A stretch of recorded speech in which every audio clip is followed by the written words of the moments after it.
በመጀመሪያ እንኳን አደረሰ። ጥያቄ ነበር መጠየቅ ይችላል? ይቻላል። እናመሰግናለን። እሺ ጥያቄ ምንድን ነው? ኦኬ፣ ጥያቄ መሰለህ በእናንተ እምነት በነቢዩ ኢሳ በኢየሱስ ክርስቶስ እና በነቢዩ መሐመድ ያለው ልዩነት ታስረዳኝ ትችላለህ? ይቻላል። በነቢዩ ዒሳ እና በነቢዩ መሐመድ ሰለላሁ ዐለይሂ ወሰለም መካከል ያለው ልዩነት ምንድን ነው?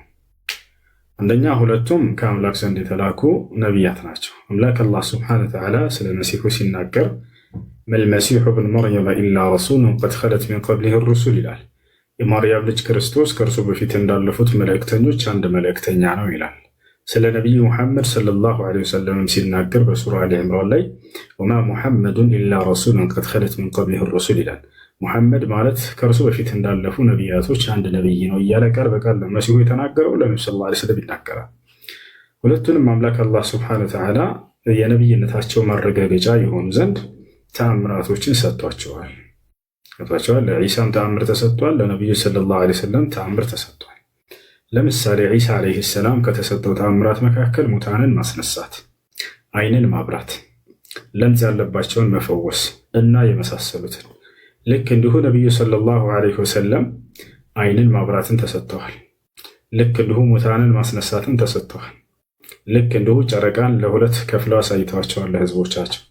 ልክ እንዲሁ በጣቶቻቸው መካከል ውሃ እንዲፈልቅና ትውልድ በዘመናቸው ያሉ ሰሓቦች ውዱ እንዲያደርጉ እንዲጠጡ በተጠሙና ውዱ የሚያደርጉበት ባጡ ጊዜ ሶላት ደርሶባቸው የአይን ያዩ ምስክሮቻቸው በእጆቻቸው መካከል ውሃ ሲያወጡ ተመለከትን፣ በዚያም ውዱ አደረግን ብለው መስክረዋል። ልክ እንዲሁ ለጥቂት ሰው የምትበቃን ምግብ ነቢ ሰለላሁ ዐለይሂ ወሰለም ለብዙ ሺህ ህዝብ እንዲበረክት ወይም እንዲባረክ የማድረግን ተአምር ተሰጥተዋል እና ሌሎችም ተአምራቶች ያ ነው። ሁለቱም አስተምሯቸው አንድ አይነት አስተምሮ ነው። አንዱን አምላክ በብቸኝነት እናምልክ የሚል ነው። ዒሳ ለምሳሌ ምን አለ? ወኢነላሃ ረቢ ወረቡኩም ፈዕቡዱሁ አለ። ይህንም ጌታ የእናንተም ጌታ እርሱ አላህ ነውና እርሱን በብቸኝነት ተገዙት አለ። ነቢዩ ሰለላሁ ዐለይሂ ወሰለም ልክ እንዲሁ ያ ቀውም ያዕቡዱላህ ቱፍሊሑ ይሉ ነበር። ያ ቀውም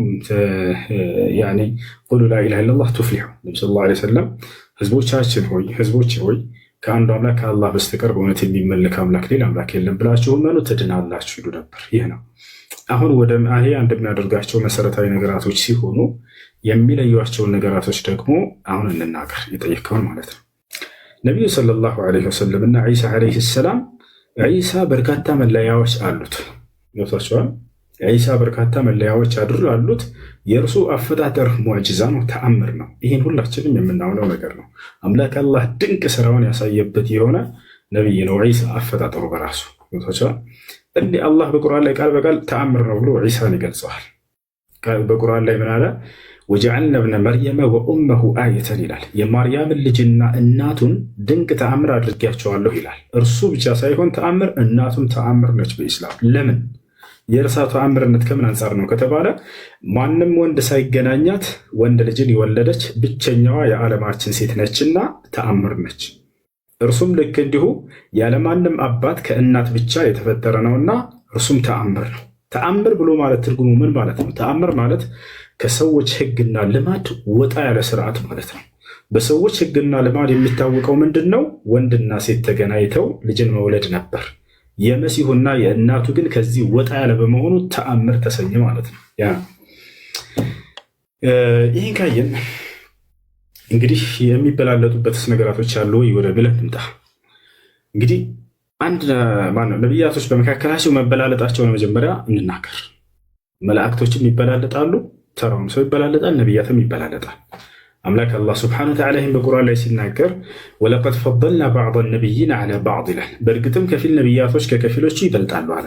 መላእክቶችም ልክ እንዲሁ ይበላለጣሉ። ሊቀ መላእክት አሉ፣ እነ ጅብሪል እነ ሚካኤል፣ እነዚህ ታላላቅ መላእክቶች ናቸው። እነ ሱራፊል ወይንም ሩፋኤል፣ ልክ እንዲሁ የሞት መልአክ መለኩል መውት፣ እነዚህ ሁሉ ታላላቅ መላእክቶች ናቸው።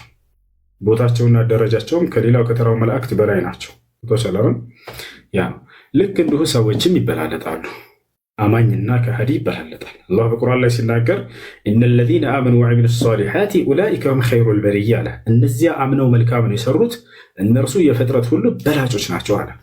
እነ ለዚነ ከፈሩ ሚን አህሊል ኪታቢ ወልሙሽሪኪነ ፊ ናሪ ጀሃነም ኡላኢከ ሁም ሸሩል በሪያ አለ። እነዚያ የካዱትና ያስተባበሉት ደግሞ ምንድን ናቸው? እነርሱ የፍጥረት ሁሉ መጥፎዎቹ ናቸው አለ። ገብቶሃል?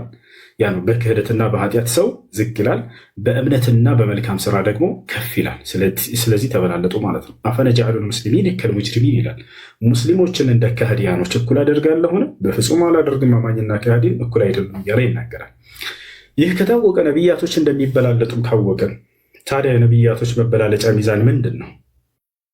ሌላው ተራው ህዝብ በእምነቱና በስራው ይበልጣል፣ በክህደቱና በኃጢአቱ ዝቅ ይላል ከተባለ መላእክቶች እንደተልኩ በሚያስራቸው ይበላለጣሉ።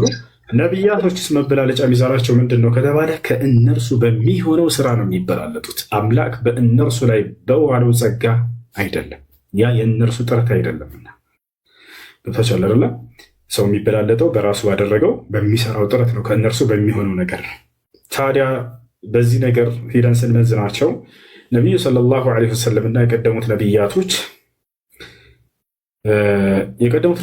ይላኩ የነበረው ለህዝቦቻቸውና ለወገኖቻቸው ነው። ነቢዩ ሰለላሁ ዐለይሂ ወሰለም ደግሞ ለዓለም ህዝብ ነበር። አገልግሎታቸውን ስናይ ጊዜ ግን ሌሎቹ ለህዝቦቻቸው ነው አገልግሎታቸው፣ የነቢዩ ሰለላሁ ዐለይሂ ወሰለም ደግሞ ለዓለም ህዝብ ነው። ስለዚህ በዚህ ከቀደሙት ነቢያቶች በልጠዋል ከሁላቸው። ለምሳሌ መሲሁን አገልግሎቱን ስናይ ጊዜ ክርስቶስ ሲናገር ምን ይላል? ያ በኒ እስራኤል እኒ ረሱሉላሂ ኢለይኩም ይላል። እናንተ የእስራኤል ልጆች ሆይ እኔ ወደ እናንተ የተላኩላችሁ የአላህ መልክተኛ ነኝ አላቸው። አላህም ወዴት እንደላከው ሲገልጽ ምን አለ? ወረሱለን ኢላ በኒ እስራኤል ይላል። ወደ እስራኤል ልጆች የላኩት መልእክተኛዬ ነው ብሎ ገልጾታል። በሌላ ቦታ ላይ በሱረቱ ዙኽሩፍ ላይ ምን አለ አላህ? ኢን ሁወ ኢላ ዐብዱን አንዐምና ዐለይሂ አለ ወጀዐልናሁ መሰለን ሊበኒ እስራኤል፣ እርሱ የማርያም ልጅ ጸጋዬን ከዋልኩባቸው አገልጋዮች መካከል ነው፣ ለእስራኤል ልጆችም ተምሳሌት አድርጌዋለሁኝ አለ። ለማን? ለእስራኤል ልጆች። ስለ ነቢ ሰለላሁ ዐለይሂ ወሰለም ሲናገር አላህ ምን አለ? አገልግሎታቸው ነው። ወማ አርሰልናከ ኢላ ረሕመተን ሊልዓለሚን፣ አንተን ደግሞ ሙሐመድ ለዓለማት እዝነት አድርጌ ነው የላኩህ አለ። ለማን? ለዓለማት ብሎ ገለጻቸው። በሌላ ቦታ ላይ አምላክ አላህ ሱብሓነሁ ወተዓላ ምን ይላል?